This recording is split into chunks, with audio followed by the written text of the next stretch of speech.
మత విద్వేషాలు రెచ్చగొట్టి పార్టీకి నిజామాబాద్ ప్రజలు తగిన గుణపాఠం చెప్పారన్నారు TPCC chief Mahesh Goud. Nizamabad municipal మేయర్ను దక్కించుకోవడం చారిత్రాత్మక విజయమని ఆయన అన్నారు. అభివృద్ధి కోసమే ఎంఐఎంతో కలిసి పనిచేశామని, ఇది ఈ ఎన్నిక వరకు మాత్రమేనని మహేష్ గౌడ్ స్పష్టం చేశారు. అభివృద్ధి తమ ఎజెండా అని ప్రస్తావించారు. రాష్ట్రంలో బీజేపీ ఎక్కడ లేదని మహేష్ గౌడ్ కామెంట్స్ చేశారు. మతాలు దేవులని రాజకీయాల్లోకి లాగి రాజకీయాలు చేసే వ్యక్తులకి నిజాం ప్రజల గుణపాఠం చెప్పారు. భవిష్యత్తులో ఇది ఇంకా తీవ్రంగా గుణపాఠం చెబుతారని ఆశిస్తూ నిజామాబాద్కి రావాల్సిన ప్రతి అవకాశాన్ని, ప్రతి అభివృద్ధి అవకాశాన్ని, ప్రతి సంక్షేమ అవకాశాన్ని సద్వినియోగం చేసుకున్నాం. ఒక కలయిక అవసరం. నిజామాబాద్ అభివృద్ధి కావాలి కాబట్టి ఎన్నికలైన తర్వాత మాతో కలిసి వచ్చేటువంటి పార్టీని మేము చేరదీసుకున్నాం. దాంట్లో భాగంగా ఎంఐఎం మాకు ఏమైనా మద్దతు ఇచ్చింది.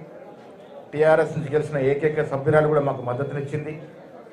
34 ఓట్లతో ఇవాళ కాంగ్రెస్ మేయర్, ఎంఐఎం నుంచి డిప్యూటీ మేయర్ గెలుచుకున్నాం. ఇదంతా కూడా అభివృద్ధి, నిజామాబాద్ జిల్లా పట్టణం అన్ని రకాలుగా అభివృద్ధి జరగాలని ఆకాంక్షతో ఇవాళ పొత్తులో భాగంగా ఈ రకంగా మేము చేసుకున్నాం. మేయర్ సీటు గెలుచుకున్నాం. ప్రజలకు కావాల్సింది అభివృద్ధి, ప్రజలకు కావాల్సింది రేపటి భవిష్యత్తు, ప్రజలకు కావాల్సింది రేపు వారి పిల్లల భవిష్యత్తు. ఆ దశగా ఆలోచించే పార్టీ కాంగ్రెస్ పార్టీ ఒక్కటే. ఆ దశగా ఆలోచించాం కాబట్టి ఇలా కాంగ్రెస్ మేయర్ ఆధ్వర్యంలో మేము ఈ పట్టణాన్ని అన్ని రకాలుగా అభివృద్ధి